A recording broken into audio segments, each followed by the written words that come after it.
Miarabantsika rehetra any atokantrano any rakizy. Tonga eto indray izay sy madama sitraka iara-ianatra aminareo eto amin'ny fotoana fanomezantsika. Fa zay anao vao tonga. Fa maninona anao sepotra be ohatrin'io? Atsao ihany aloha ilay iray metatra. Manao daholo rakizy. Bonjour madame Faneva. Miarabanao. Naka an'ilay kahiako fa adiny dia izay na sepotra be anahy. Ve. Mba fantatranao moa hoe isan'ny fambara ray amin'ny coronavirus ny fahaseporana? Haiko tsara zay fa aza matahotra madame Faneva fa en forme tsara tsika. Ve ndao ara hoe antanitsika indray ankizy raha mahafantatra koa. Hono arakizy. Mba tadidinareo ve ny lesona antsika mahakasika ny coronavirus? Mino fa na lesona daholo tsika ndeha ara inona moa ilay ataontsika voalohany indrindra rakizy? Manasa tanana matetika amin'ny rano sy savony mandritry ny 20 secondes. Ray zay dia nataontsika koa mampiasa ny lanto-tsandry isika rehefa mikohaka na mievina fa tsy mahazo mampiasa ny reto felan-tanana ireto. Ohatr'izao zany nataontsika ilay hoe zay ilay izy.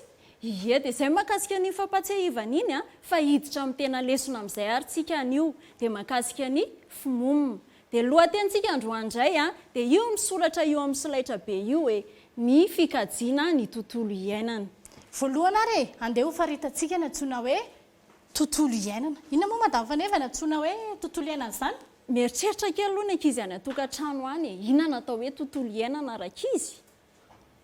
Izao ary mihaino tsara ny atao hoe tontolo iainana dia izay rehetra manodidina anao na hita maso na tsy hita maso.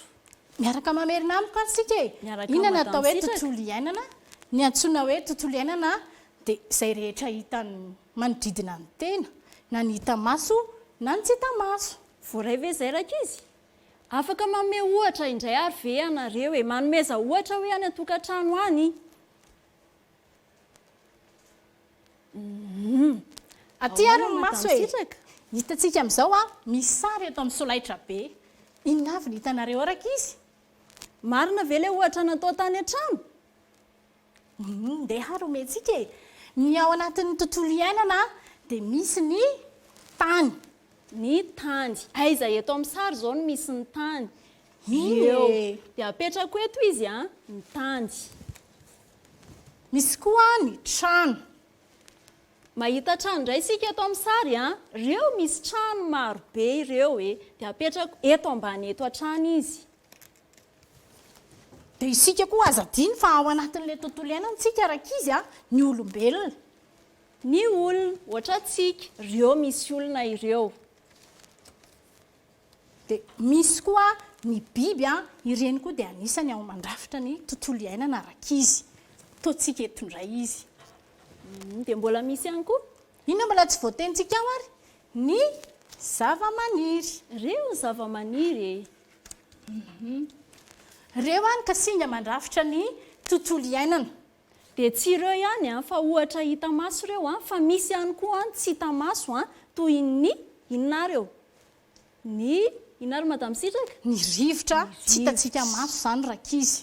Dia ny any ambanin'ny tany ihany koa mbola atsotsika ihany koa hoe tontolo iainana. Manarak'izay dia inona indray madame sitraka? Raha reny ary ny kasinga mandrafitra ny tontolo iainana rakizy. Inona no manimba azy ireo? Inona tokoa manimba azy? Ny fanaovantsika maloto eny rehetra eny dia anisan'ny tena manimba ny tontolo iainana. Le mipipi eny amin'ny sisisin-dalana, ny kaka ao ambadimbadika ao ihany koa. Tsy azo atao izany no mipipi eny amin'ny tsy azo atao mihitsy madame Faneva. Izay rakizy Za koa mbola mahita. Ny fanarianan'ny fako eny amin'ny toerana tsy voatokana koa anankiray. Manimba ny tontolo iainana. Mbola mahitinareo? Ny setroka ihany koa rakizy manimba ny tontolo iainana. Misy karazany be dia be ny setroka. Voalohany amin'izany dia ny setroka sigara. Ao koa ny setroka ny fiara. Ao ihany koa ny setroka ny orinasa maro isan-karazany.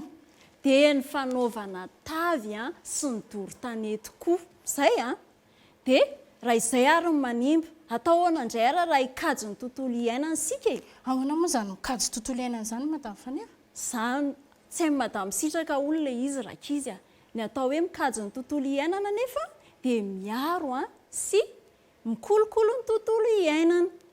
Izay Zany manadino ny manodidina antsika diovina ny manodidina. Izy ve zay madam Fanefa? Marina be izy mihitsy n'izay dia mbola misy koa ny fako ary itsika any anaty dabapako zay dia itsika ihany koa rakizy mila mampiasa lavapiringa na hoe WC ozy nareo.